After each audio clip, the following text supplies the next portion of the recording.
الحمد لله رب العالمين والعاقبة للمتقين والصلاة والسلام على سيد الأنبياء والمرسلين سيدنا وحبيبنا وحبيب رب العالمين محمد وعلى آله وأصحابه ومن هدى بهديه إلى يوم الدين. قال الله تبارك وتعالى في كتابه المجيد والفرقان الحميد: فأعوذ بالله من الشيطان الرجيم بسم الله الرحمن الرحيم. إنا نحن نزلنا الذكر وإنا له لحافظون. عزیز طلباء اور مہمانان اکرام،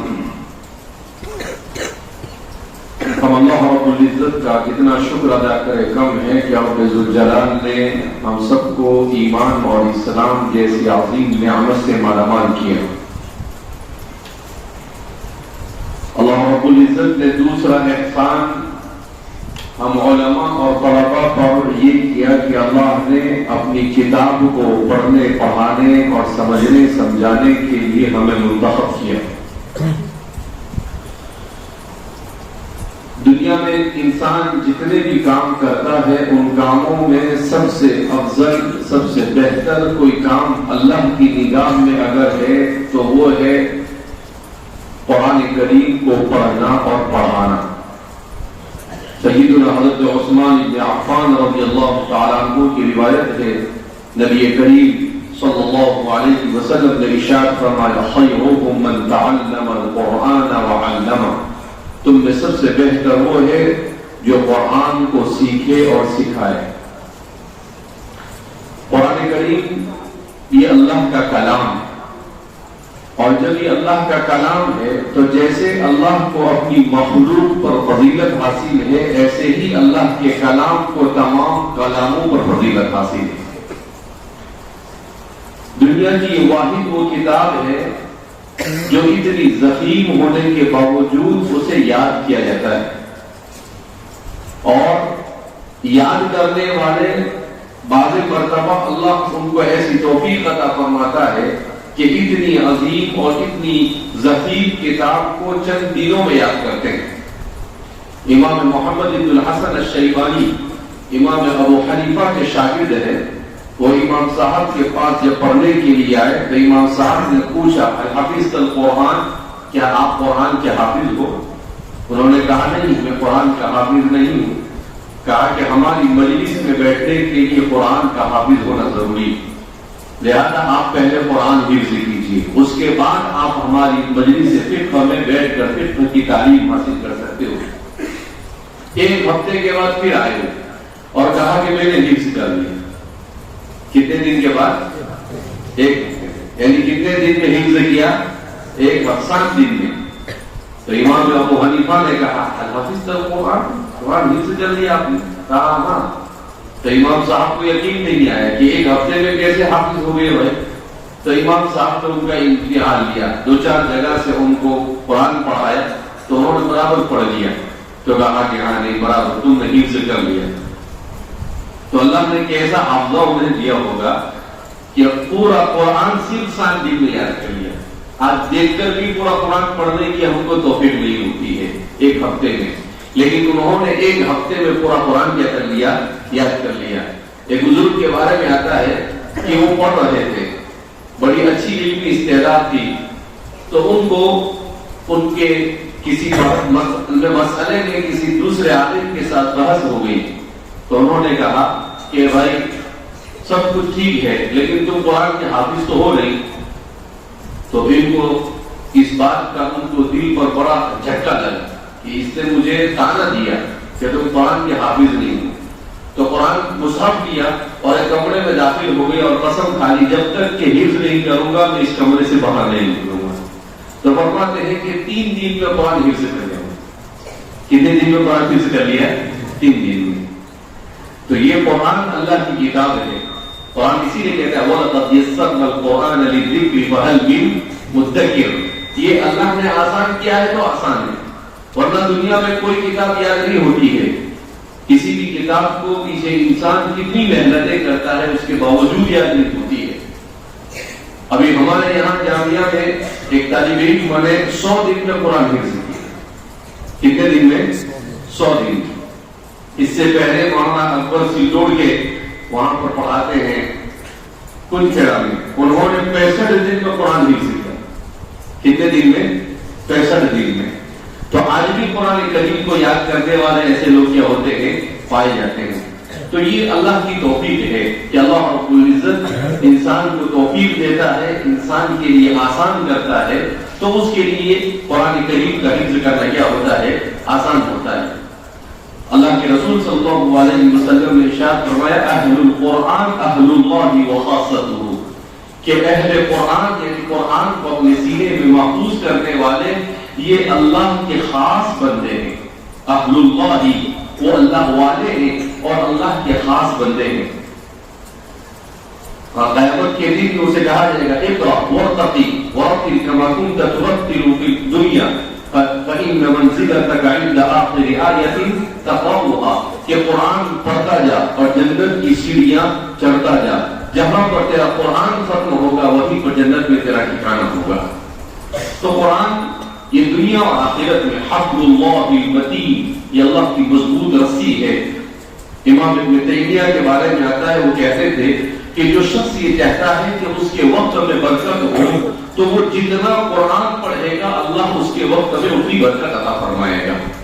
آج ہمارے وقتوں سے برکت نکل گئی، کہتے ہیں ایک ہفتہ کیسے گزر جاتا ہے پتہ نہیں چلتا ہے. کیوں؟ اس لیے کہ ہم موبائل میں اپنا وقت ضائع کرتے ہیں، ہم اپنی گپ شپ میں اپنا وقت ضائع کرتے ہیں. تو وقت کی برکت اس لیے ختم ہو گئی کہ ہمارا تعلق اللہ کی کتاب سے کیا ہو گیا؟ کم ہو گیا. حضرات صحابہ کرام رضوان اللہ تعالیٰ مجمعین میں بڑی جماعت تو ہوتی تھی جو روزانہ ایک قرآن پڑھتی تھی، اور جو مشغول ہوتے تھے وہ ایک ہفتے میں ایک قرآن پڑھتے. ایک ہفتے سے زیادہ حضرات صحابہ کے یہاں پر قرآن کریم کو ختم کرنے کا کوئی معمول نہیں تھا. اسی لیے قرآن میں 7 منزلیں ہیں. وہ منزل کا مطلب کیا ہے کہ صحابہ کی وہ جماعت جو مشغول رہتی تھی وہ روزانہ ایک منزل پڑھتی تھی، تو ایک ہفتے میں ان کا قرآن کیا ہو جاتا تھا؟ پورا ہو جایا کرتا تھا. تو اس لیے فطروں کے اس دور میں بھی جو آدمی فطروں سے بچنا چاہے اس کے لیے ضروری ہے کہ وہ اللہ کی کتاب کو پڑھے، اللہ کی کتاب کو سمجھے، اللہ کی کتاب سے محبت کرے. حضرت اکرمہ بن ابی جہل کے بارے میں آتا ہے، ابو جہل کے بیٹے ہیں مگر اللہ نے ان کو اسلام اور ایمان کی نعمت سے مالا مال فرمایا. جب قرآن کریم کو لیتے تھے تو اس کو اپنے سینے سے لگاتے تھے اور کہتے تھے ھذا کلام ربی ھذا کتاب ربی، یہ میرے رب کا کلام ہے، یہ میرے رب کی کتاب ہے. اس کو اپنے سر پر رکھتے، اسے بوسہ دیتے اور کہتے یہ میرے رب کا کلام. ایسا عشق اور محبت کس کے بیٹے ہیں؟ ابو جہل کے بیٹے ہیں، جو اسلام کا سب سے بڑا دشمن، مگر اللہ نے ان کے بیٹے کے مقدر میں اسلام لکھا. اور کیسا اسلام لکھا کہ اللہ کی کتاب سے بے پناہ ان کو محبت تھی، کثرت سے قرآن پڑھتے تھے اور اللہ کے راستے میں شہید بھی ہوئے. اللہ کے راستے میں کیا ہوئے؟ شہید بھی ہوئے. حضرت خالد بن ولید رضی اللہ تعالیٰ عنہ کے بارے میں آتا ہے کہ خالد بن ولید ایک دن رونے لگے. کچھ لوگوں کو دیکھا کہ وہ قرآن پڑھ رہے ہیں تو خالد بن ولید رونے لگے. لوگوں نے پوچھا کہ خالد بن ولید کیوں رو رہے ہو؟ تو کہا کہ لوگ قرآن پڑھ رہے ہیں اور اللہ مجھے جنگ کرنے میں قرآن کریم کی ایسی تلاوت سے دور کر کے جیسی کرنی چاہیے. حالانکہ وہ جہاد میں مشغول رہتے تھے، وہ بھی قرآن پڑھتے تھے مگر وہ اور قرآن پڑھنا چاہتے تھے، مگر ان کے پاس جنگ کرنے کی وجہ سے وقت نہیں تھا. خالد بن ولید کے بارے میں آتا ہے انسانی تاریخ کا سب سے کامیاب سپہ سالار جس نے 44,000 بستیوں کو فتح کیا. کتنی بستیوں کو فتح کیا؟ 44,000 بستیوں کو، جس نے اپنی زندگی میں کبھی شکست کا نام ہی ان کی ڈکشنری میں تھا ہی نہیں شکست. تو وہ بھی قرآن کریم کی تلاوت کا وقت نہیں ملتا تھا، اس پر افسوس کیا کرتے تھے. تو اس لیے ہم سب کے لیے ضروری ہے کہ ہم قرآن کریم سے وابستہ ہو، قرآن کو ایسے پڑھے کہ قرآن کما انزل، قرآن کو ایسے پڑھو جیسا کہ وہ نازل کیا گیا. تجوید کے ساتھ قرآن کریم کو، صحیح مخارج کے ساتھ قرآن کریم کی تلاوت کرنا. ہمارے ہندوستان میں عام طور پر یہ ہوتا ہے کہ حافظ قرآن کریم کو کیسا پڑھتا ہے؟ الحمدللہ، یعنی پہلی آیت سمجھ میں آتی ہے اور آخری آیت، باقی دن میں کیا پڑھا قاری صاحب نے کچھ معلوم ہے. پھر راستے میں وہی ہم بات کر رہے تھے، ممبئی میں ایک جگہ تراویح ہوتی ہے تو 20-25 منٹ میں ایک پارا ختم اور 20 رکعت تراویح بھی ختم. تو ایک مرتبہ کسی نے اس کا ویڈیو بنا کر بھیجا تو دیکھا تو وہ ایسا قرآن پڑھتا ہے کہ ایک لفظ سمجھ میں نہیں آتا، شروع کا بھی نہیں سمجھ میں آتا اور آخر کا بھی سمجھ میں نہیں۔ قرآن کریم کہتا ہے وہ بقاء یقرأ القرآن والقرآن یلعنہ، بہت سے قرآن کے پڑھنے والے قرآن کو پڑھتے ہیں مگر قرآن ان پر لعنت کرتا ہے۔ یہ اللہ کی کتاب کا مذاق ہے، اس کو ٹھہر کر ورتل القرآن ترتیلا، قرآن کہتا ہے اس کو ٹھہر ٹھہر کر پڑھا جائے، اس طرح سے پڑھا جائے کہ اس کا ایک ایک حرف صحیح ادا ہو، صفت کے ساتھ، مخارج کے ساتھ، گنہ اور مد جہاں پر جتنی مقدار میں ضروری ہے اس طرح سے ادا ہو۔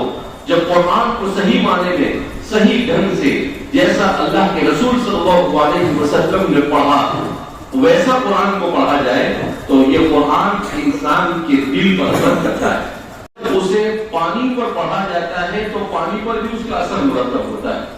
جاپان کے سائنسدانوں نے تحقیق کی تو کہتے ہیں کہ اگر پانی کے اوپر قرآن کو پڑھا جائے، کھانے کی چیز پر قرآن کو پڑھا جائے تو وہ کھانے کی چیز اور وہ پانی جس میں انسان کو بہت ساری تکلیف دینے والی جراثیم ہوتے ہیں، قرآن کی برکت سے وہ ختم ہو جاتے ہیں۔ تو تجربات نے بھی یہ ثابت کیا کہ قرآن یہ بابرکت کتاب، اسی لیے تو قرآن کریم نے کہا کتاب انزلناہ الیک مبارک، کہ ہم نے بابرکت کتاب کو نازل کیا لیدبروا آیاتی، تاکہ تم اس کی آیتوں پر کیا کرو اور کرو۔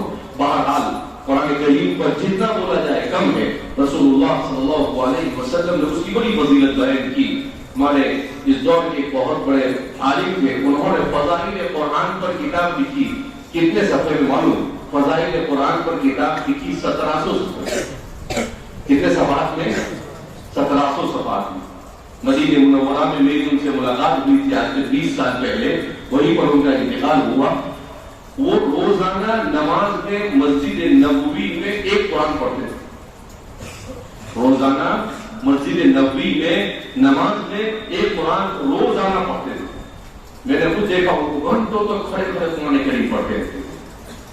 تو ایسے قرآن سے عشق کرنے والے ہر زمانے میں پائے جاتے ہیں، اس لیے ہمیں بھی قرآن کے ساتھ عشق ہونا چاہیے۔ الحمدللہ جامعہ کا مشن یہ ہے کہ قرآن کی تعلیم کو ملک کے اندر میں عام کیا جائے۔ جامعہ اور جامعہ کے اداروں سے اب تک کے تقریباً 25,000 بچوں نے حفظ مکمل کیا ہے، اور الحمدللہ اب ہر سال 1,015 طلبہ حفظ کیا کر رہے ہیں، مکمل کر رہے ہیں۔ لہذا آپ خوش قسمت ہے، آپ کے والدین بھی خوش قسمت ہے، اس لیے کہ حدیث میں ہے کہ جس کا بچہ حافظ ہوگا کل قیامت کے دن اس کے والدین کو ایسا تاج پہنایا جائے گا جو سورج سے زیادہ روشن ہوگا۔ جب والدین کو ایسا پہنایا جائے گا تو اس حافظ قرآن کو کیسا پہنایا جائے گا؟ تو اس لیے ہم 2 رکعت نماز پڑھ کر اللہ کا شکر ادا کریں، لئن شکرتم لأزیدنکم، کہ اگر تم شکر گزاری کرو گے تو اللہ نعمت میں اضافہ کریں گے۔ حفظ کر لیا اور قرآن کو سمجھنے کے لیے اپنے آپ کو پورا عالم بنانے کی کیا کرے، کوشش کریں، کیونکہ قرآن کا پڑھ لینا کافی نہیں ہے، قرآن کا سمجھ لینا کافی نہیں ہے، بلکہ اصل چیز اس پر عمل کرنا ہے۔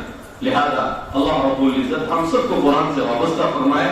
حضرت والد صاحب یہ سفر میں آنے والے تھے، صبح 9 بجے اکلکوا سے نکلنا تھا، مگر رات میں تقریباً 1:15 1:30 بجے ان کی طبیعت خراب ہوئی، سانس لینے میں تکلیف ہونے لگی اور پریشر بھی اپ ڈاؤن ہونے لگا۔ تو ڈاکٹر کو بلایا اور تقریباً 1-1.5 گھنٹے کے بعد ان کی طبیعت سنبھلی اور بڑی مشکل سے پھر وہ کچھ طبیعت صحیح ہوئی، مگر ڈاکٹر نے کہا کہ آپ سفر کر سکتے نہیں۔ ڈاکٹر کو فون کیا جن کا علاج چل رہا تھا، اس نے کہا کہ ابھی ممبئی لے کر آؤ، لیکن الحمدللہ طبیعت ٹھیک ہے، مگر ڈاکٹر نے چونکہ سفر کرنے سے منع کیا، لہٰذا اس بنا پر والد صاحب نہیں آ سکے۔ وہ بہت چاہتے تھے کہ اپنے اس پروگرام کو پورا کرے مگر نہیں آ سکے، اس لیے مجبوری کے درجے میں ہمیں آنا پڑا۔ آپ دعا فرمائیں اللہ انہیں صحت کاملہ عاجلہ مستمرہ دائمہ کلیہ نصیب فرمائے، ان کے سائے کو ہم سب پر دائر قائم فرمائے، ان کی برکتوں سے ہم سب کو مستفید فرمائے اور ہم سب کو ان کی قدردانی کی توفیق مرحمت فرمائے۔ جزاکم اللہ خیر۔